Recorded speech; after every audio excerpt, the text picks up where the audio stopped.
नमस्कार, आप देख रहे हैं न्यूज 18 राजस्थान। आपके साथ मैं हूं अभिषेक। बुलेटिन की शुरुआत एक बड़ी खबर से करेंगे। करौली से यह खबर है, जहां पर पुजारी हत्याकांड मामले में आरोपी पक्ष की महिलाओं का हंगामा देखने को मिला है। पीड़ित परिवार के घर पर महिलाओं ने हंगामा किया है। आरोपी कैलाश की बेटियों ने हंगामा किया है। मौके पर पुलिस मौजूद है। तो आपको बता दें कि पुजारी हत्याकांड मामले में बड़ा अपडेट यह है कि जो आरोपी पक्ष की महिलाएं हैं, जिसमें आरोपी की बेटियां हैं, आरोपी कैलाश मीणा जिसकी बेटियां, उन्होंने हंगामा किया है। आरोपी पक्ष की तरफ से यह हंगामा किया गया। तस्वीरें भी आप देख सकते हैं। कैलाश की ये बेटियां जिन्होंने हंगामा किया पुजारी के घर के बाहर,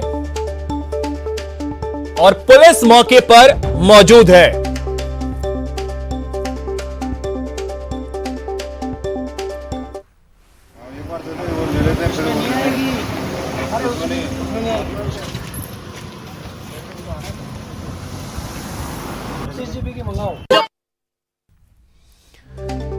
तो मौके पर पुलिस इस वक्त मौजूद है। आपको बता दें कि करौली के सपोटरा से ये खबर, जहां पर बूकना गांव का यह मामला, जहां पुजारी की हत्या की खबर सामने आई, जिंदा जलाने की खबर सामने आई, पेट्रोल छिड़क करके। उसके बाद वहां जो स्थिति बनी, उसमें कल की अगर बात कर ली जाए तो कल दिन भर वहां धरना प्रदर्शन चलता रहा। मांगे ये थी कि आरोपियों को गिरफ्तार किया जाए। उसके बाद जो वार्ता हुई प्रशासन और प्रतिनिधिमंडल के बीच, उस वार्ता के बाद कल देर शाम अंतिम संस्कार किया गया। और आज की यह खबर है। धर्मेंद्र हमारे सहयोगी अधिक जानकारी के साथ जुड़ गए हैं। धर्मेंद्र, क्या जानकारी है, क्या वजह है कि आरोपी पक्ष की ये महिलाएं जो हैं वो हंगामा कर रही हैं?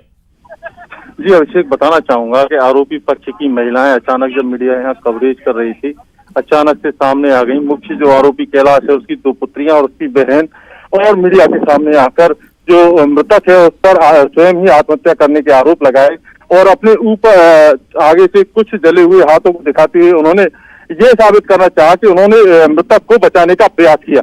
हालांकि अन्य लोगों ने उनको तुरंत पुलिस को सूचना दी, और सूचना के बाद पुलिस मौके पर पहुंची और उन महिलाओं को यहाँ से हटा दिया। लेकिन बड़ा सवाल अभिषेक ये है कि कल जब सहमति बनी थी धरना हटाने को लेकर, तो पुलिस सुरक्षा की भी बात हुई थी, लेकिन आज यहाँ कहीं भी पुलिस सुरक्षा नजर नहीं आई। और जब पुलिस सूचना पर पहुंची तो महिला पुलिस साथ में नहीं थी, जिसके कारण यहाँ बड़ा हंगामा हुआ है। हालांकि लोगों का आरोप है कि ये महिलाएं कुछ लोगों के बहकावे में आकर अपने हाथ स्वयं जलाकर आई और यहाँ हंगामा किया है। लेकिन ये जांच का विषय है कि ये क्या साबित होता है, जांच के बाद पता लगेगा कि ये हत्या थी या आत्महत्या। लेकिन ये तय है कि ये लोग जो है अब इस मामले को अन्य दिशा में ले जाने का भी प्रयास कर रहे हैं। जी अभिषेक। धर्मेंद्र, क्या इस मामले की गंभीरता को प्रशासन समझ नहीं रहा? क्योंकि कल जिस तरीके से चीजें वहां पर हुई, वार्ता हुई, सहमति बनी, अंतिम संस्कार किया गया, उसके बावजूद क्या प्रशासन इस मामले की गंभीरता को नहीं समझने को तैयार है? जी अभिषेक, जिस तरह से अभी घटनाक्रम हुआ, उससे निश्चित तौर से लगता है कि पुलिस और प्रशासन अभी इस मामले को गंभीरता से नहीं ले रहा, हल्के में ले रहा है। और यही कारण है कि जो मुख्य आरोपी कैलाश मीणा है, उसकी पुत्री और बहन अचानक से पीड़ित परिवार के घर पर जा पहुंचती हैं और जाकर हंगामा करती हैं, और मीडिया के सामने भी इस मामले को अन्य दिशा में ले जाने का प्रयास करती हैं, जो निश्चित तौर से पुलिस और प्रशासन की जो हल्के में लेने का प्रयास है, इसको अन्य दिशा में ले जाने का प्रयास है, उसको साबित करता है। साथ ही इसमें पुलिस जो सरकार है उसकी भी जो मंशा है उसको भी उजागर करता है। जी अभिषेक। चलिए धर्मेंद्र, बहुत शुक्रिया आपका। नजर आप बनाए रखिए, और भी कोई अपडेट अगर आता है वहां से तो वो आपसे लेते रहेंगे। फिलहाल बड़ी खबर यह है कि आरोपी जो कैलाश है, उसकी बेटियों ने हंगामा किया है। और बड़ी खबर एक आपको बता दें, नगर निगम चुनाव की तैयारियां शुरू हो गई हैं। निगम चुनाव को लेकर सीएम की बैठक, पीसीसी चीफ के साथ यह बैठक हो रही है। सीएमआर में यह बैठक चल रही है। टिकट वितरण फॉर्मूला लगभग तय हो गया है। टिकट और ऑब्जर्वर्स पर भी चर्चा हो रही है। टिकट बांटने को लेकर चर्चा यह हो रही है। मुख्यमंत्री अशोक गहलोत और पीसीसी चीफ गोविंद सिंह डोटासरा की यह बैठक चल रही है। तो निगम चुनाव को लेकर के अब सरगर्मियां जो हैं वो बढ़ने वाली हैं, क्योंकि निगम चुनाव को लेकर के तैयारियां अब शुरू हो गई हैं और दोनों ही पार्टियां, खास करके कांग्रेस और बीजेपी, ये अगर बात कर ली जाए, दोनों अपने अपने तरीके से तैयारियों में जुटी हुई हैं। और अब बड़ी खबर यह निकल करके सामने आ रही है कि मुख्यमंत्री और पीसीसी चीफ के बीच बैठक चल रही है। गोवर्धन हमारे सहयोगी अधिक जानकारी के साथ जुड़ गए। गोवर्धन, क्या जानकारी है? बैठक चल रही है इस वक्त सीएम और पीसीसी चीफ की। लेकिन नगर निगम चुनाव को लेकर के और पीसीसी चीफ और सीएम अशोक गहलोत के बीच मीटिंग चल रही है, दोनों मंत्रणा कर रहे हैं। खास बात यह कि अभी वक्त कम बचा हुआ है, क्योंकि 14 तारीख से नगर निगम चुनावों के लिए, पार्षद के चुनाव के लिए नॉमिनेशन दाखिल होने हैं। इससे पहले ऑब्जर्वर्स की नियुक्ति, टिकट वितरण के मापदंड और संगठन स्तर पर जो चुनाव संचालन कमेटी बनानी है, उसको लेकर के दोनों नेताओं के बीच में चर्चा चल रही है। और इस बात की संभावना है कि इस बैठक के बाद 1-2 दिन में ही चाहे चुनाव संचालन कमेटी का गठन हो, चाहे चुनाव के लिए ऑब्जर्वर्स की नियुक्ति का गठन हो, ये सब काम होने की पूरी संभावना जताई जा रही है। क्योंकि 14 तारीख से नॉमिनेशन से पहले ये काम किए जाने हैं कि किस ऑब्जर्वर को कहाँ लगाया जाएगा, किस नेता को कहाँ जिम्मेदारी दी जाएगी। इन तमाम चीजों पर दोनों नेताओं के बीच में मंथन चल रहा है और उसके बाद में ये चीजें निकल करके सामने आ जाएंगी। इस बीच कांग्रेस में एक बात तो साफ बताई जा रही है कि टिकट वितरण के लिए विधायक और विधायक उम्मीदवार, इन दोनों की ही प्रमुख तौर से चलने का फार्मूला तय किया बताया जा रहा है और उसमें से इनके पैनल के हिसाब से ही, उनकी सिफारिश के आधार पर ही पार्षद के टिकट मिलेंगे। लेकिन बताया जा रहा है कि इसके लिए विधायकों को, जिन पार्षद उम्मीदवारों के लिए वो सिफारिश कर रहे हैं, उनको जीत हार की जिम्मेदारी भी संबंधित विधायक या विधायक उम्मीदवार को लेनी होगी। तो ये मोटे तौर से एक टिकट वितरण का फार्मूला रहने वाला है। जल्द ऑब्जर्वर्स की नियुक्ति होने की संभावना भी बताई जा रही है, क्योंकि पीसीसी चीफ सीकर दौरे पे गए हुए थे और इसी बैठक के लिए सीकर दौरा बीच में छोड़ करके और वो जयपुर आए और उसके बाद मुख्यमंत्री के पास में बैठक करने के लिए, चर्चा करने के लिए वो यानी गोवर्धन की टिकट का फॉर्मूला क्या होगा वो लगभग तय हो गया है। इंतजार नामों का है, साथ ही ऑब्जर्वर कौन कौन होंगे इसका इंतजार है। बहुत शुक्रिया आपका गोवर्धन इन तमाम जानकारी के लिए।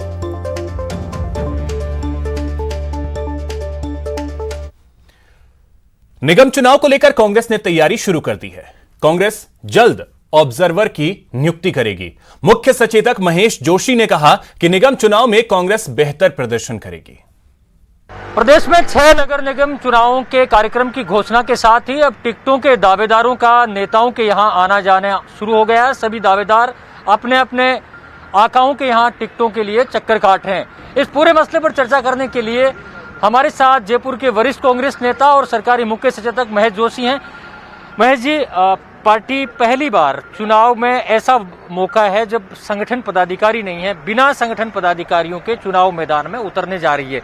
ऐसे में किस तरह चुनाव का मैनेजमेंट होगा, किस तरह टिकटों का वितरण होगा, कोई रणनीति पार्टी ने बनाई होगी? देखिए, ये जो पार्षद के चुनाव होते हैं, ये असल में कैंडिडेट का इलेक्शन होता है और अब तो और भी छोटे छोटे वार्ड हो गए हैं, 8,000, 9,000, 10,000, 11,000। कुछ जगहों को छोड़ दें तो लगभग ये 8,500-9 से लेकर 11,000 तक की रेंज है। तो ये इसमें फेस टू फेस रिलेशनशिप का चुनाव है।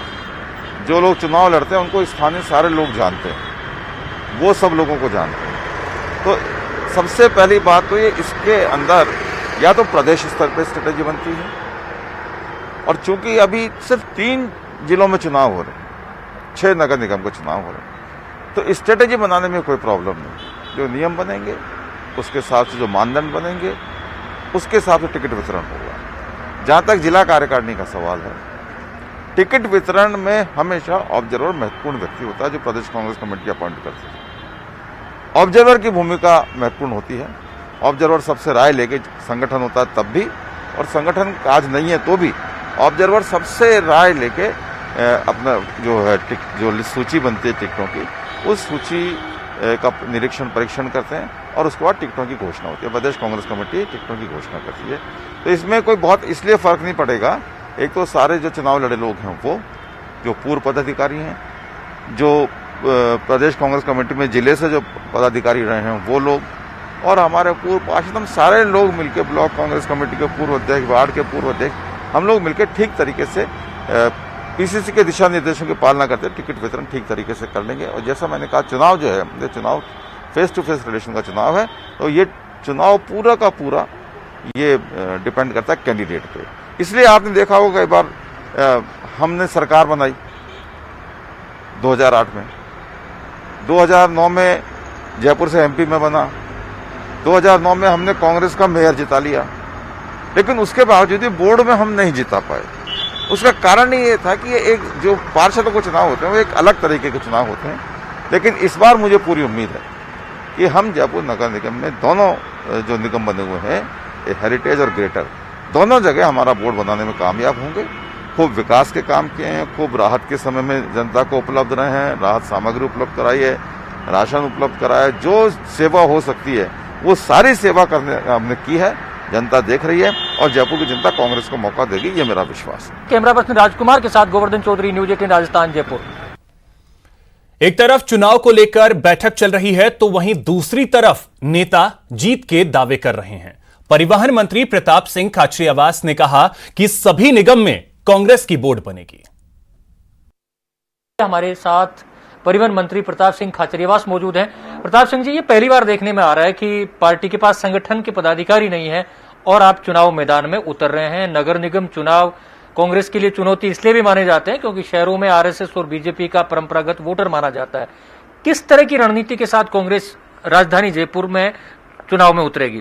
कांग्रेस का निगम जनता का निगम, कड़ी से कड़ी जोड़ो, गहलोत सरकार के हाथ मजबूत करो, हाथ के निशान का बटन दबाओ और जयपुर को विश्व स्तरीय शहर बनाओ। आज जरूरत है कि जयपुर के विकास के लिए, जयपुर को वर्ल्ड लेवल की सिटी बनाने के लिए और जयपुर के हर आदमी की आवाज सुनने के लिए, जयपुर की लाइफलाइन नगर निगम को मजबूत करने के लिए लोग कांग्रेस पार्टी के साथ खड़े हो। इन पौने 2 साल में कोरोना संकट में भी लोग देख ले, कांग्रेस का कार्यकर्ता, कांग्रेस का नेता घर घर पहुंचा। कहां थे ये लोग? कहीं नजर नहीं आए। अब ये आएंगे निकलकर चुनावों के लिए। इसलिए वक्त है कि इस वक्त जो सरकार ने बेहतरीन काम किया उस पर मोहर लगाने का, निगम में कांग्रेस को जिताने का, हाथ के निशान का बटन दबाने का।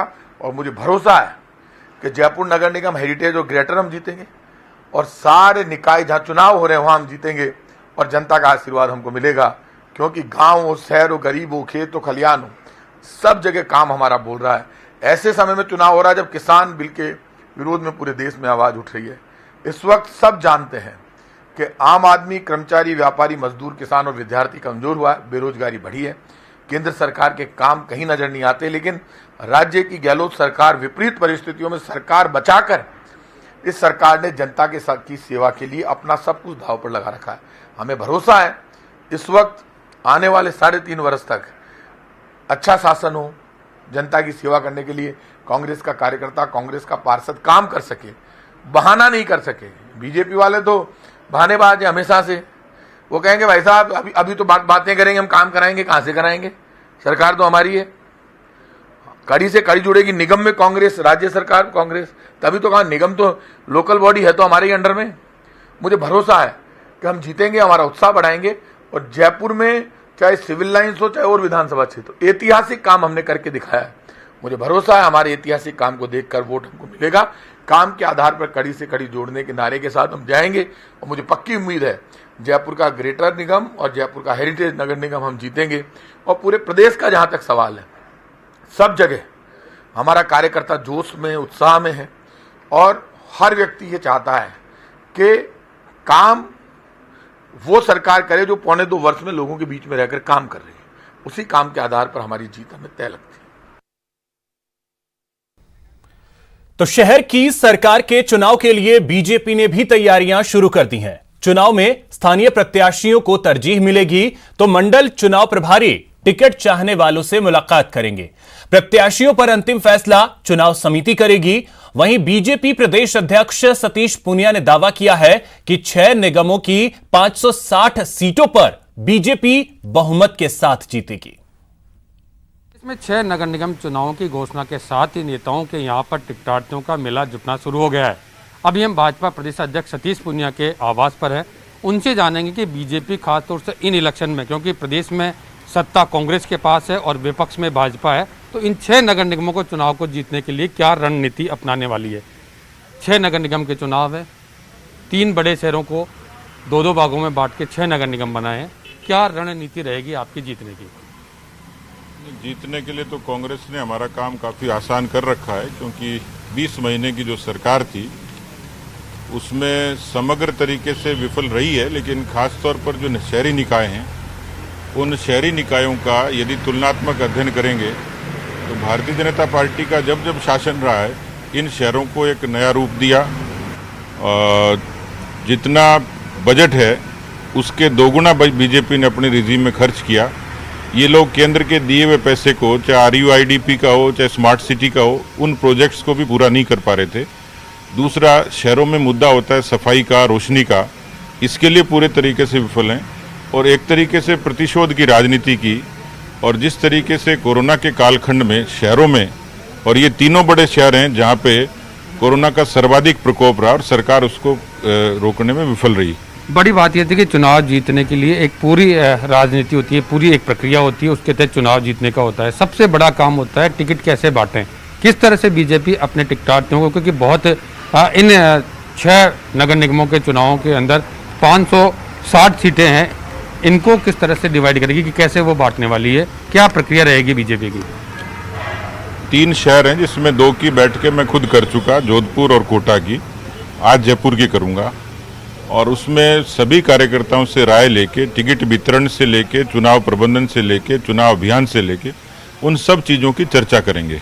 और पूरे तरीके से पारदर्शी और लोकतांत्रिक तरीके से जो वार्ड में जीताऊ होगा, कोशिश रहेगी कि वार्ड के व्यक्ति ही उस उम्मीदवार के बारे में हमें सही फीडबैक दें। कैमरा पर्सन सोमन के साथ सुधीर शर्मा, न्यूज़ 18 जयपुर। निगम चुनाव के बिगुल के साथ ही कोटा में एक दावेदार ने अभी से चुनाव प्रचार शुरू कर दिया है। हालांकि बीजेपी ने उम्मीदवारों के नामों के पत्ते नहीं खोले हैं, लेकिन बीजेपी के पूर्व मंडल अध्यक्ष सैनिटाइजेशन मशीन लेकर निकल पड़े हैं।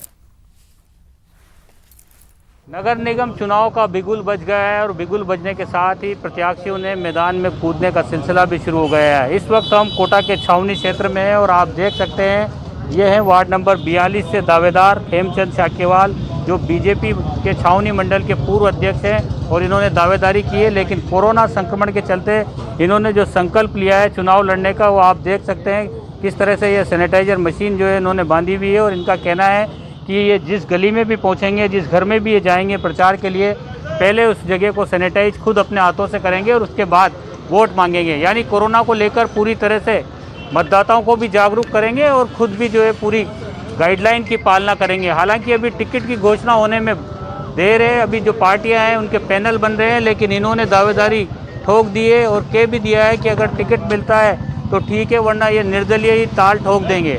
हेमचंद जी, क्या किस उद्देश्य के साथ उतरे हैं मैदान में, और ये सैनिटाइजर मशीन आपने अभी से ही जो है लटका ली कंधे पे? भारतीय जनता पार्टी का मंडल अध्यक्ष रहा हूँ मैं पूर्व, और वर्तमान में कोटा में नगर निगम चुनाव का बिगुल बज चुका है। पूर्व मंडल अध्यक्ष रहा हूँ, 35 साल से पार्टी की सेवा करता आ रहा हूँ। 45 साल की उम्र है, 10 साल की उम्र से पार्टी के लिए समर्पित कार्य करता रहा हूँ और अब पार्टी से प्रबल दावेदारी वार्ड नंबर 42 से नगर निगम चुनाव में कर रहा हूँ। यहां रुकेंगे एक छोटे से ब्रेक के लिए। ब्रेक के बाद बताएंगे कहां हुआ अवैध हथियार फैक्ट्री का भंडाफोड़।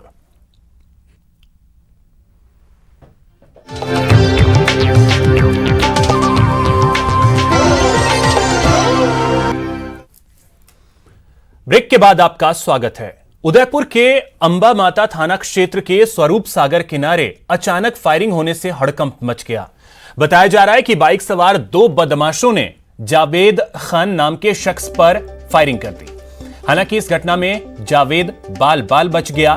घटना के बाद जावेद ने अंबा माता थाने में रिपोर्ट दर्ज करवाई है। जानकारी के मुताबिक मामला पुरानी रंजिश का है। फिलहाल पुलिस मामले की जांच में जुटी है। टोंक जिला पुलिस को आज बड़ी कामयाबी हाथ लगी है। पुलिस ने शहर के कोतवाली थाना क्षेत्र में हथियार बनाने की फैक्ट्री का भांडाफोड़ किया है। एसपी के निर्देश पर गठित एसआईटी की टीम ने एक मकान से भारी मात्रा में अवैध हथियार के साथ हथियार बनाने की सामग्री जब्त की। तस्वीरों को भी आप देख सकते हैं। पुलिस ने देसी राइफल, देसी कट्टा और पाइप गन के अलावा कई तरह के हथियारों को बरामद किया। बरामद सामान में एयर गन, अर्धनिर्मित बंदूक, चाकू और 9mm के 2 कार्बाइन शामिल हैं। पुलिस ने मौके से 2 लोगों को भी गिरफ्तार किया है।